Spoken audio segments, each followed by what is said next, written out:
Hello everyone, एक बार फिर से आप सभी का स्वागत है क्वेश्चन बॉक्स यूट्यूब चैनल पर, जहां हम आज डिस्कस करने वाले हैं story of a camel and A Jekyll.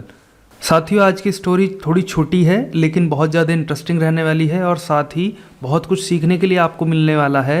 Video के लास्ट में हम लोग मोरल ऑफ द स्टोरी भी डिस्कस करेंगे ताकि इसको आप फर्दर अपने जो भी फैमिली मेम्बर्स हैं जिनको कि आप चाहते हैं कि उनको कोई कहानी सुनाई जाए या फिर कोई इंग्लिश में कहानी सुनाई जाए, वो सुना सकते हैं। सो आइए अब हम लोग अपना आज का सेशन शुरू करते हैं और कहानी की शुरुआत होती है वंस। वंस का मतलब होता है एक बार। आ कैमिल, एक ऊँट। कैमिल चूँकि सी से स्टार्ट हो रहा है जो कि एक कॉन्सोनेंट है। कॉन्सोनेंट से स्टार्ट होने वाले जो वर्ड्स हैं उनसे पहले हम लोग ए का यूज़ करते हैं, और जबकि वोवल क्या होते हैं, ए ई आई ओ यू, ये हैं 5 वोवल। इनसे अगर कोई वर्ड स्टार्ट हो रहा है तो उससे पहले हम एन का यूज़ करेंगे। तो once a camel and a jackal, jackal भी जे से स्टार्ट हो रहा है which is also a consonant, तो इससे पहले भी हम लोगों ने ए का यूज़ किया है। Once a camel and a jackal lived, live होता है रहना या फिर निवास करना, और लिव्ड जो है वो लिव की सेकंड फॉर्म है। तो एक बार एक ऊँट और एक सियार, जैकल होता है सियार या फिर गीदड़, लिव्ड रहते थे, टुगेदर होता है साथ साथ, साथ साथ रहते थे।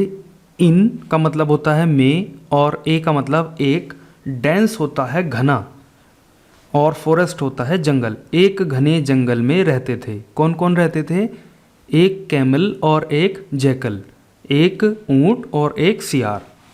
दे बिकेम गुड फ्रेंड्स, दे मतलब वो दोनों के दोनों, कौन? ऊँट और सियार। बिकेम, बिकम की सेकंड फॉर्म है जिसका मतलब है हो जाना या फिर होना, तो वो हो गए गुड फ्रेंड्स, अच्छे मित्र। फ्रेंड की साथ हमने एस का यूज़ किया है क्योंकि 2 लोग हैं, फ्रेंड्स हो गए, वो आपस में अच्छे मित्र हो गए। एंड समटाइम्स, समटाइम्स का मतलब होता है कभी कभार, और कभी कभार। Use to walk, use to का मतलब होता है, ये रिप्रेजेंट करता है किया करते थे। यूज टू ईट, खाया करता था। Use to go to school, school जाया करता था। तो यहाँ पर जैसे कि है यूज टू वॉक, वॉक मतलब चहलकदमी करना, और चहलकदमी किया करते थे। थ्रू, थ्रू होता है जरिए या से होकर, किसी चीज़ से होकर के आप अगर जाएंगे तो वहाँ पर थ्रू का यूज़ किया जाएगा। तो थ्रू द फॉरेस्ट, कहाँ से चहलकदमी किया करते थे? थ्रू द फॉरेस्ट, जंगल के बीच से, जंगल से होकर के चहलकदमी किया करते थे। इन सर्च ऑफ फूड, खाने की तलाश में। ये हो गया, सर्च का मतलब होता है तलाश, इन का मतलब में, ऑफ का मतलब की, और खाना फूड हो जाता है। ए रिवर, एक नदी। यूज टू फ्लो, एक नदी बहा करती थी। फ्लो मतलब बहना, बहा करती थी। By the side of, by the side का मतलब होता है नियर, या फिर आप कह सकते हैं इसके लिए दूसरा वर्ड है बिसाइड, के बराबर में। बाय द साइड मतलब किसी की साइड के बराबर में। By the side of that forest, उस, जो जिस फॉरेस्ट की हम ऊपर बात कर चुके हैं कि इन अ डेंस फॉरेस्ट, उस फॉरेस्ट के बराबर में या उस फॉरेस्ट के निकट एक नदी बहा करती थी। एंड और, and on the other side of the forest, forest की जगह आप रिवर कर दीजिएगा, ये थोड़ा सा टाइपो हो गया है। ये कहना चाह रहा है कि ऑन द अदर साइड, अब जंगल के एक तरफ तो हो गई नदी, और नदी के दूसरी तरफ, on the other side of the river, नदी के दूसरी तरफ, there were fields of sugar canes, sugar cane होता है गन्ना, ठीक है। तो गन्ने के फील्ड्स, फील्ड्स होते हैं खेत, गन्ने के खेत थे, कहाँ? नदी के दूसरी तरफ। अब हम लोग चलते हैं आगे। वन डे, एक दिन, द जैकल। अब हम लोग पहले भी अपनी वीडियोस में काफ़ी बार डिस्कस कर चुके हैं कि ए और दा का यूज़ कैसे करेंगे। आप लोग देखिए, यहाँ पर हमने जयकाल से पहले ए का यूज़ किया है और हमने यहाँ पर किया है दा का यूज़, तो इसमें डिफरेंस क्या है, कैसे आप पता लगाएंगे? देखिए, क्या होता है कि जब कोई भी बात अगर चल रही हो, किसी का इंट्रोडक्शन हो रहा हो, तो पहली बार अगर हम उसको इंट्रोड्यूस कर रहे हैं, जो श्रोतागण हैं, जो ऑडियंस है उसको, जैसे कि यहाँ पर मैंने जयकाल को पहली बार आपको इंट्रोड्यूस किया, मैं बोल रहा हूँ, आप सुन रहे हैं, तो आप मेरी ऑडियंस हैं, और जयकाल को मैंने इंट्रोड्यूस किया आपको, तो हमने इससे पहले ए जयकाल, ए का यूज़ किया है कि एक या फिर कोई की सेंस में, कोई सियार। लेकिन यहाँ पर अब इस वाले जो पेज है हमने डिस्कशन कर लिया है कि भैया जयकाल एक कोई था। अब बात आती है, आप समझ गए जयकाल के बारे में कि हाँ कहानी में कोई जयकाल है, तो इसलिए अब आप उसको जान चुके हैं, तो यहाँ पर दा का यूज़ किया जाएगा। इसलिए अब आप इस तरह से समझ सकते हैं कि पहली बार अगर कोई कैरेक्टर इंट्रोड्यूस हो रहा है तो ए का यूज़ होगा, उसके बाद देयर आफ्टर आप लोग उसमें दा का यूज़ करेंगे। तो चलिए, एक दिन जो जयकाल है went to the camel, went go की सेकंड फॉर्म होती है, go went gone. Went to the camel जो ऊँट के पास गया, कौन, सियार, एंड प्रपोज्ड, प्रपोज होता है प्रस्तावित करना। To cross the river, cross होता है पार करना, द रिवर नदी पार करें।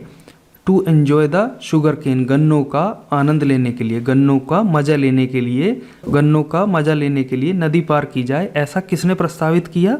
जो सियार है। और कहाँ कब करा? जब वो ऊँट के पास गया। ध्यान दीजिएगा, हम लोग मोस्टली जो जितनी भी हमने स्टोरीज़ अभी तक कवर की हैं उनमें मेजर पार्ट जो होता है वो पास्ट इंडेफिनेट में होता है। और पास्ट इंडेफिनेट में आप लोग पॉजिटिव सेंटेंस में आप वर्ब की सेकंड फॉर्म का यूज़ करते हैं, जबकि नेगेटिव जो सेंटेंसेस रहते हैं उनमें did plus not plus verb की फर्स्ट फॉर्म का। ध्यान दीजिएगा कि डिड के साथ हमेशा वर्ब की फर्स्ट फॉर्म का यूज़ किया जाता है। सो अभी हम लोग बढ़ते हैं आगे। एज द जैकल, चूंकि जैकल या जैसे ही jackal did not know how to swim, नहीं। अब देखिए यहाँ पर आ चुका है जो अभी मैंने बताया आपको कि नेगेटिव सेंटेंस को कैसे बनाना है। डिड और नॉट और नो है वर्ब की फर्स्ट फॉर्म, सेकंड होती है न्यू और थर्ड फॉर्म होती है नॉन। तो जैकल जो कि नहीं जानता था हाउ टू स्विम, कि कैसे तैरा जाए, स्विम होता है तैरना, तो कैसे तैरा जाए जैकल नहीं जानता था। ही रिक्वेस्टेड, रिक्वेस्ट होता है निवेदन करना या प्रार्थना करना, और ईडी अगर हम इसके साथ लगा देंगे तो ये इसकी सेकंड फॉर्म हो जाएगा। ही रिक्वेस्टेड, उसने निवेदन किया, किससे? द कैमल, ऊँट से। टू कैरी हिम, कैरी होता है ले जाना, टू कैरी हिम, कि उसको ले जाए। ऑन हिज बैक, ये हिज जो यूज़ हुआ है ये कैमल की बैक के लिए यूज़ हुआ है, और हिम जो यूज़ हुआ है वो जैकल के लिए यूज़ हुआ है। तो हम आप समझिए इसको कि उसने रिक्वेस्ट की किससे? कैमल से, कि जयकाल को ले जाए वो ऊँट की पीठ पर। द कैमल एग्रीड, एग्री होता है सहमत हो जाना, और एग्री की स्पेलिंग होती है AGREE, और इसके साथ खाली आप अगर डी लगाएंगे तो ये हो जाएगी इसकी सेकंड और थर्ड फॉर्म। ठीक है, तो the camel agreed to the jackal's request. और अपोस्ट्रोफी एस के बारे में भी पहले बताया गया था, एक बार और देख लेते हैं। अपोस्ट्रोफी दिखाता है का की सेंस को, कि जैकल की रिक्वेस्ट, जैसे कि माई मदर्स ब्रदर, मेरी माता का भाई। जैकल्स रिक्वेस्ट को मान गया या सहमत हो गया, कौन? ऊँट। And both of them, both of them का मतलब वे दोनों, बोथ मतलब दोनों। Both of them set out, set out, set की फर्स्ट फॉर्म भी सेट होती है, सेकंड भी सेट और थर्ड भी सेट। तो सेट आउट का मतलब हो जाता है, जो कि एक फ्रेजल वर्ब है, इसका मतलब है प्रस्थान करना या निकल पड़ना। वो दोनों set out for the river, नदी के लिए या नदी की ओर निकल पड़े। दे सून, दे मतलब वो दोनों, सून मतलब शीघ्र ही।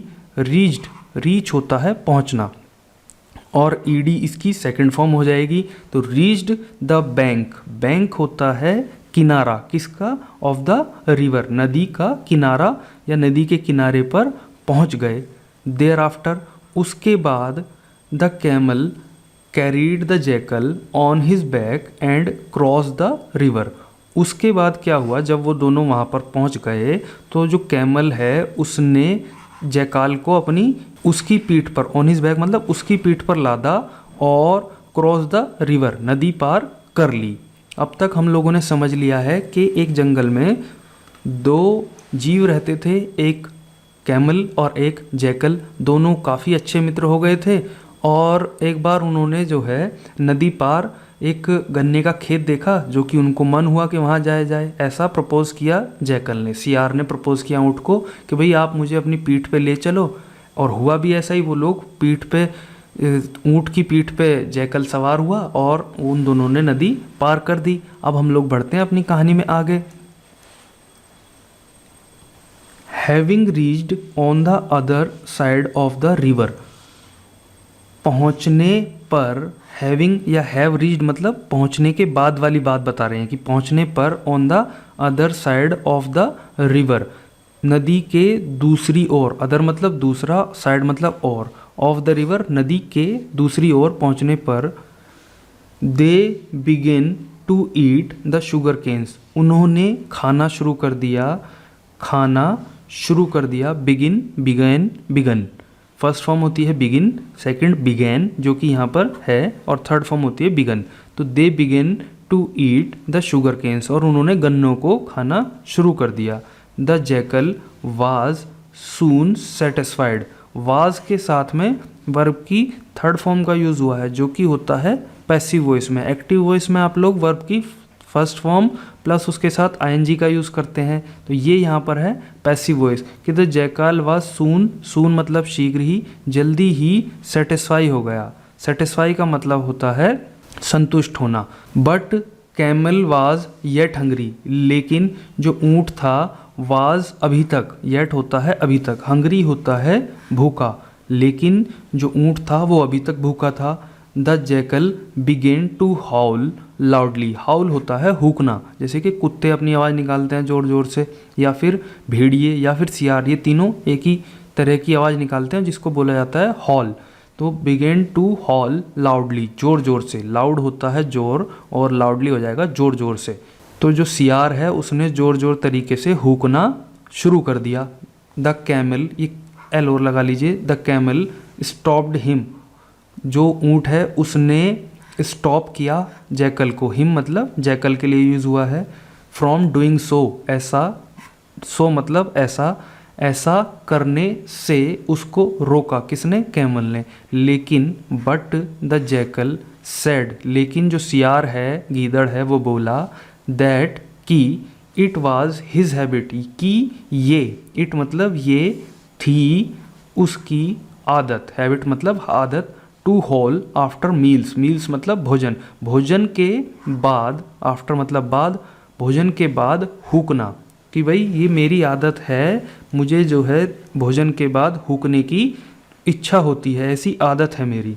हिज हॉलिंग, हॉलिंग मतलब वही है कि जो वो होक रहा था उसका ज़ोर ज़ोर से चिल्लाना अट्रैक्ट होता है, आकर्षित करना या फिर ध्यान खींचना।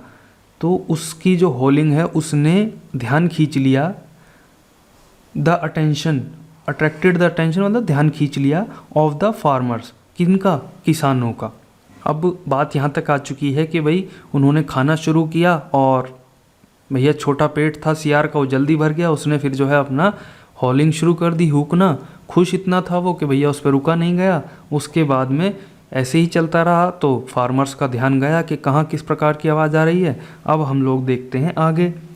दे all reach the spot, they मतलब जो किसान है, चूँकि अभी यहाँ पर हमने सेंटेंस कैसे ख़त्म किया है, फार्मर्स पे ख़त्म किया है, तो अगली बात जो शुरू हुई है वो फार्मर्स के लिए ही है कि दे ऑल, वो सभी, रीच्ड द स्पॉट, स्पॉट होता है स्थान, वो सभी स्थान पर पहुँचे, विद लॉन्ग स्टिक्स, साथ लेकर के लंबी छड़ियाँ या लंबे डंडे साथ लेकर के पहुँचे।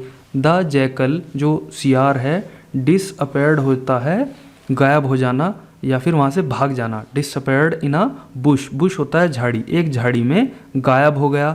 बट द कैमल, अब चूंकि वो तो झाड़ी वगैरह में, कैमल तो बड़ा हुआ ना तो वो झाड़ी वगैरह में नहीं छुप पाता, झाड़ी होती हैं छोटी हैं। अब जैकल जैसों के लिए तो ठीक है, लेकिन ऊँट कहाँ छुपेगा उसमें। Disappeared in a bush but the camel, वो तो सामने आ गया और उसको क्या हुआ, वाज बैडली, बहुत बुरी तरीके से, बैडली होता है बुरी तरीके से, बैड बुरा, और ली होता है एडवर्ब जिसका मतलब है बुरी तरीके से। लेकिन कैमल को बुरी तरीके से beaten, beat, beat, beaten, first second third form होती हैं ये बीट की, जिसका मतलब है पीटना। तो ऊँट को बहुत बुरी तरीके से पीटा गया। द कैमल, पिटाई हो रही थी उसकी, तो जो कैमल है वो समहाउ का मतलब होता है किसी प्रकार से या फिर जैसे तैसे। मैनेज्ड टू एस्केप, वहाँ से एस्केप होता है बच भागना या निकल भागना। पिटाई हो चुकी थी ओल्दो उसकी, लेकिन इसी दौरान वो जो है उसने बच निकलना जो है सुनिश्चित किया। मैनेज होता है प्रबंध करना, जैसे कि मैनेजर होते हैं तो प्रबंधक बोला जाता है, तो मैनेज हो जाएगा प्रबंध करना। तो उसने कैसे न कैसे वहाँ से बच निकलने का प्रबंध किया। And met the jackal, met होता है मिलना, मीट की जो कि सेकंड फॉर्म है meet, mat, met the jackal, वो जाकर के सियार से मिला। Now they were to go across the river to the other side. Now का मतलब होता है अब, दे मतलब वो दोनों, जो कि अभी हमने अपना सेंटेंस कैसे ख़त्म किया कि जैकल और कैमल आपस में मिले, तो अब उनसे उन दोनों के लिए यूज़ हुआ है इस दे का। तो दे वर टू, अगर देखिएगा is, are, am, was, were, has, have, इनके बाद में अगर टू का यूज़ हो रहा है तो ये दिखाता है प्लान को, है ना, योजना को बताता है कि उनको ऐसा करना था। I am to go to Delhi, मुझको दिल्ली जाना है, मेरा ऐसा प्लान है, ठीक है। सो अब जो है देखते हैं इसको। Now they were to go across the river to the other side, कि उन्हें अब जाना था अक्रॉस द रिवर, नदी के पार, टू द अदर साइड, दूसरी ओर, अक्रॉस मतलब पार। The jackal requested the camel to take him across the river. अब चूंकि जैकल तो जानता नहीं था तैरना, तो उसने फिर से रिक्वेस्ट करी, कैमल से प्रार्थना करी, निवेदन किया कि टू टेक हिम, उसको ले जाए अक्रॉस द रिवर, नदी के पार। आगे है सिंस द कैमल, चूंकि जो कैमल है वो वांटेड, वांट होता है चाहना और वांटेड मतलब चाहता था। टू रिटेलिएट, रिटेलिएट होता है बदला लेना। अब चूंकि जो कैमल है वो बदला लेना चाहता था जैकल से, ही एग्रीड टू डू सो, वो ऐसा करने के लिए, टू डू सो मतलब ऐसा करने के लिए राजी हो गया। When the camel reached in the middle of the water, जब ऊंट पहुंचा in the middle of the water, पानी के बीच में। He begin to roll in the water, पानी में उसने गोते या फिर लपेटे खाना शुरू कर दिया। The jackal requested him, jackal ने उससे रिक्वेस्ट की, नोट टू डू सो, कि वो ऐसा ना करे, नोट ना करे, टू डू सो। टू के साथ में आप हमेशा वर्ब की फर्स्ट फॉर्म का यूज करते हैं, to do so. But the camel, लेकिन जो कैमल है वो बोला, सैड मतलब कहा या बोला, that it was his habit to do so after meals. अब जब जो सियार है उसने गन्ने खाने के बाद चिल्लाना, हुकना शुरू किया था, तो ऊँट ने रिक्वेस्ट करी कि ऐसा ना करे, तो उसने कहा कि it was my habit to do so after meals. अब सेम ही कहानी इधर आ गई, तो ऊँट बोला कि it was his habit to do so after meals, कि खाना खाने के बाद में ऐसा करने की उसकी आदत थी ये, ठीक है। एज अ रिजल्ट, इसका जो परिणाम हुआ या फिर परिणाम स्वरूप, the jackal slipped off the camel's back, camel की, ऊँट की पीठ से जो जैकल है वो स्लिप कर गया, फिसल गया। And fail into the deep water, और गहरे, डीप होता है गहरा, गहरे पानी में गिर गया। फॉल इनटू मतलब गिर जाना, फर्स्ट फॉर्म होती है फॉल की second form fail, so fail into the deep water, गहरे पानी में गिर गया। He was soon drawn, drawn होता है डुबा देना, तो वो शीघ्र ही डुबो दिया गया, किसके द्वारा, पानी के द्वारा, या फिर वो शीघ्र ही पानी में डूब गया, और इस प्रकार से उसकी संभवतः मृत्यु हो गई होगी। इसी के साथ हमारी आज की कहानी यहीं पर समाप्त होती है। यहाँ तक बने रहने के लिए आपका बहुत बहुत धन्यवाद। आई होप कि आपको बहुत कुछ सीखने के लिए मिला होगा। फिर भी अगर कोई कमी कहीं रह गई है तो आप कमेंट में बता सकते हैं, अगली सभी वीडियोज़ में उनको कवर करने की कोशिश की जाएगी। Thank you very much.